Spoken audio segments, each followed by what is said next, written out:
Bom dia, essa é a nossa sexta aula, né? E a nossa sexta aula a gente vai falar já sobre o modernismo no Brasil, tá? É uma aula bastante interessante, porque a partir de agora a gente realmente tem uma arte que vai caminhar junto com a arte europeia no Brasil. Então é bacana a gente entender um pouquinho esses processos, para que a gente consiga compreender o que a gente vai receber depois disso e como a gente vai estar hoje, né? Bom, a arte nesse período, ela está estritamente relacionada com todas as vanguardas artísticas da Europa. Ah, mas espera um pouquinho, nós estamos falando do Brasil? Sim, mas a gente tem que se lembrar que é na Europa que as vanguardas começam e é de lá que vão vir inspirações para os artistas brasileiros. Até porque a maior parte dos nossos artistas, eles vão sim fazer escola na Europa. Então, o que os artistas queriam, né? O espírito da sua época. Então, eles buscavam esse reflexo de mudanças sociais, né? E não aceitavam mais as formas clássicas. Aqui, o Oswald de Andrade tem uma frase que é muito interessante, que é a seguinte: estamos atrasados 50 anos em nossa cultura. Precisamos ver com olhos livres. Então, ele está dizendo que nós estávamos muito atrasados. E essa realidade, ela realmente vai ficar com a gente até a semana de 22. E por que essa semana, essa tal semana, ela tem tanta importância, gente? Porque é aí que a gente tem um marco. Porém, já tínhamos tido duas grandes exposições anteriores a essa. Mas esse é o nosso marco, a Semana de Arte Moderna de 22, tá? Essa semana não é uma semana toda, são 3 dias só, e acontece toda a exposição e todo o trabalho vai acontecer no Teatro Municipal, tá certo? E a gente tem várias pessoas importantes. Uma delas é o Graça Aranha. O Graça Aranha vai inaugurar os trabalhos da semana e vai fazer uma conferência.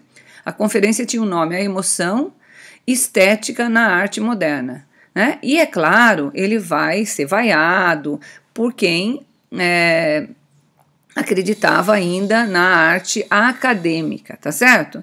E quem faz o cartaz é o Di Cavalcanti, um cartaz muito interessante chamando para a Semana de Arte Moderna. O que é bacana no Di é que o Di era mulato, tá certo?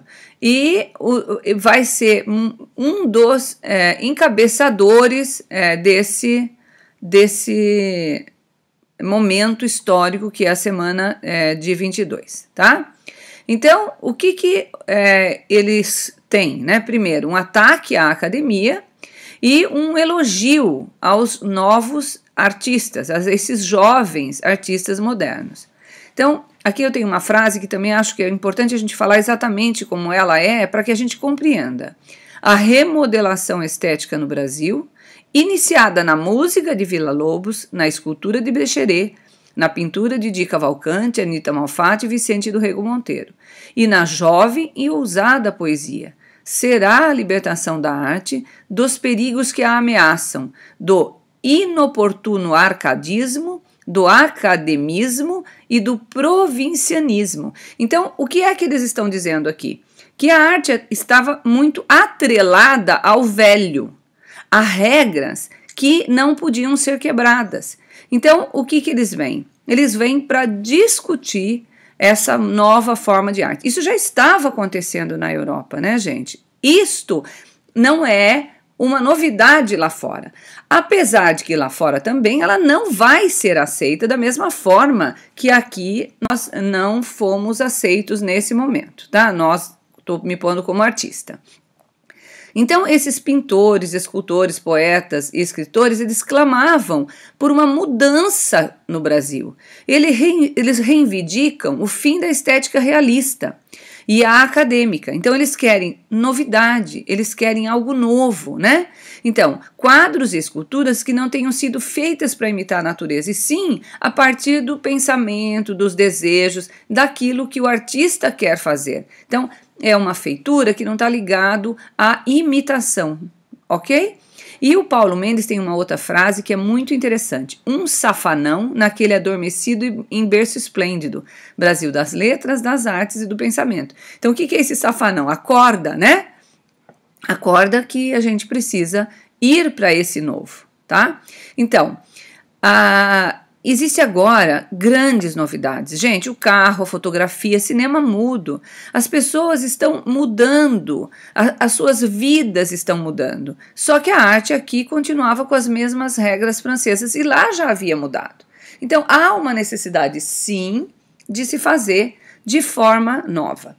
Então, agora eu vou falar um pouquinho de alguns artistas, por exemplo, o Di Cavalcanti, né? O Di, falei lá atrás que o cartaz era dele, o Di é um dos idealizadores dessa Semana de Arte Moderna, ele nasceu no Rio de Janeiro, 1897, e ele era desenhista de salão de humor. Só que ele veio morar em São Paulo em 17 e vai conviver com quem? Com Mário e Oswald de Andrade, Tarsila do Amaral, Anita Malfatti e Brecheret. Vai frequentar também o ateliê do pintor impressionista alemão George Elpons, aqui no Brasil. Então, ele vai trazer uma contribuição carioca ao evento, né? Ele vai alternar o seu trabalho entre desenho e pintura, arte séria, né? Humor e caricatura. E ele tem sempre na sua obra a mulher brasileira. Mas que mulher? A mulata. Porque ele diz que a mulata é um símbolo do Brasil. Que ela não é nem preta, nem branca, nem rica, nem pobre. Mas que ela gosta de música, de futebol, como todo o nosso povo. Então ele vem com esta ideia. Então ele vai trazer para a arte uma leveza e uma cor, né, que a gente não estava ou não podia fazer porque estávamos dentro das regras da academia, tá? Gente, olha, o Mário e o Oswald de Andrade, eles não são irmãos, tá? Eu falei deles aqui, eles apenas têm o mesmo sobrenome e vão estar juntos nesse momento histórico aí, tá? Bom, em 1923, o Di Cavalcanti vai para a Europa e estudar, conhecer um pouco mais, né, dessa arte, vamos dizer assim, moderna, e vai lá conhecer Picasso, Braque, Matisse, e vai ser influenciado por vários desses artistas, como Gauguin e também Delacroix. Lembra do Delacroix? O Delacroix é lá atrás, dentro do neoclassicismo, de um desenho perfeito, né? E dos muralistas mexicanos. E esses contatos com todas essas figuras importantes vão contribuir para aumentar o seu desejo de quebrar os paradigmas, de inovar, né, de sair daquela visão estética que é do academicismo e do neoclassicismo, né, que era o que mandava aqui no Brasil ainda, a academia, e vai trazer essa sensualidade tropical, né? Essa sensualidade, ela está também nas obras de natureza morta dele. Não é só onde ele põe as mulheres. Essa sensualidade, ela aparece em toda a sua obra, tá? É um intelectual muito bem formado e ele ilustrou, por exemplo, o livro Balada do Cárcere, do Rending e de Oscar Wilde, que é um dos maiores escritores da época. Então, o Di, ele faz uma carreira muito brilhante, tá? Ele tinha muitas habilidades. Desenho de joias, tapetes, painéis. Morreu em 1976. Recebeu prêmios muito importantes. E o Di tem uma especial paixão pelo Rio de Janeiro, pelas suas paisagens, pelas mulheres, seu tipo, suas festas, o carnaval. Então, tudo isso traz para sua obra uma alegria, né? Porque o Rio tem essa ideia dessa alegria constante. Outra artista importante foi a Anita. Anita era professora de arte, né? Nasceu em São Paulo, 1889, e teve contato porque a mãe também era professora de pintura. Foi muito incentivada pela família e em 1910 ela vai para a Alemanha. Frequentou por 3 anos a Academia Real de Berlim. Estudou gravura, desenho, pintura até conhecer os mestres expressionistas alemães.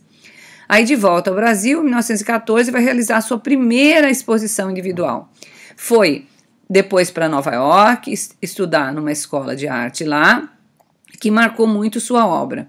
teve contato com muitos artistas e intelectuais. Sua obra tem muita tendência expressionista. A gente não pode dizer que a artista é expressionista, ela tem tendências, porque ela não estava dentro do expressionismo, né? E ela sai dos padrões acadêmicos. Essa primeira exposição, ela teve foi muito difícil para ela, porque ela teve críticas muito grandes, porque ninguém aceitava esse tipo de obra aqui no Brasil, tá? Mas acontece que a Anitta, apesar de não ser rica, ela vai estudar na Alemanha com a ajuda financeira da família toda, ela não tinha dinheiro, vários parentes a ajudam aí, mas ela, quando chega ao Brasil, ela vai fazer essa exposição e, claro, que vão detonar a sua exposição, tá? Ela tem influências do cubismo, do expressionismo, do futurismo, e só que com o tempo ela vai deixando esse lado radical e vai retornando para uma pintura mais tradicional e comportada. Por quê, né, gente? Porque é uma necessidade de vender, é uma necessidade de ter alunos. Então ela acaba que ela se obriga, né, a sair desse momento onde ela está discutindo a arte, trazendo para a arte algo novo, tá? Mais especificamente esse moderno para a arte, e ela acaba tendo que voltar para uma arte mais tradicional e comportada. Ela é considerada a precursora do modernismo aqui no Brasil porque ela foi a que fez a primeira exposição de arte com obras que não eram exatamente aquilo que se fazia na época, que era o neoclassicismo, tá certo? E com bolsa depois do governo de São Paulo, ela vai para Paris em 1923, vai conviver lá com Brecheret, com Di Cavalcanti, além de vários pintores europeus. De lá voltou com mais confiança, porque tinha tido vários problemas aqui, e não se atirou mais em aventuras. Ao retornar em 1928, organizou várias mostras e vai dar aula de pintura até o final da vida, tá? Em 1937, ela se integra à Família Artística Paulista. Eles vão montar esse conjunto, né, que vai ser denominado como Família Artística Paulista, de artistas que vão trabalhar de uma forma para trazer realmente a arte brasileira, uma arte mais fiel ao nosso país e não tão ligada aos conceitos neoclássicos. Depois dela, a gente tem um outro artista muito importante, que é o Brecheret, né? O Brecheret, ele é um escultor e ele é realmente o escultor de maior projeção entre os modernistas no Brasil.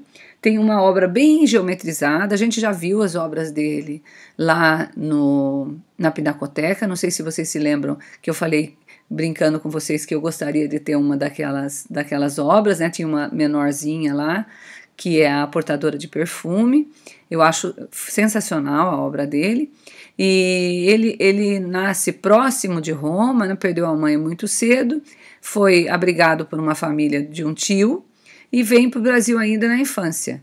E no Brasil ele vai, o nome dele era Vitório, vai se tornar então Victor Brecheret. Aqui tem uma fotinho dele para vocês verem aí como ele era. E ele frequenta, então, aulas de entalhe, em gesso e mármore no Liceu de Artes e Ofícios. O liceu, é claro que é uma escola super tradicional, onde ele vai aprender todas as técnicas.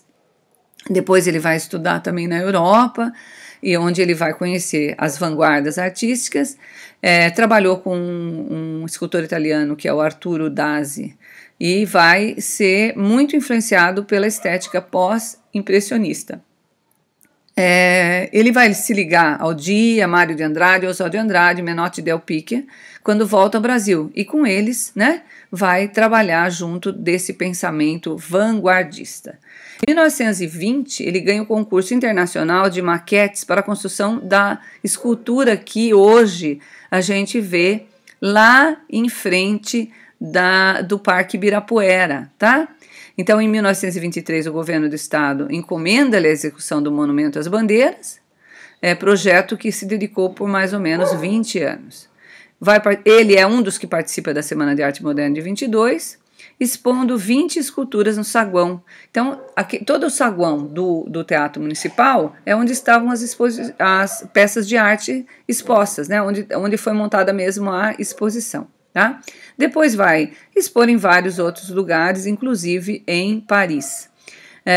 Quando ele volta ao Brasil, ele vai fundar essa Sociedade Pro Arte Moderna. Em 1951, é premiado como melhor escultor nacional na primeira Bienal de São Paulo. Agora, gente, vamos à atividade. Essa atividade é aquela atividade que depende somente do olhar de vocês, tá? Eu vou trazer, como sempre, atividade separada, né? Mas a atividade é uma leitura dessa obra. Eu escolhi uma obra bem colorida, tá? Achei importante colocar aqui. É uma obra bem interessante para que vocês possam olhar com cuidado, ver as cores, ver se essas cores se combinam para você, o que você acha, o que você achou de interessante.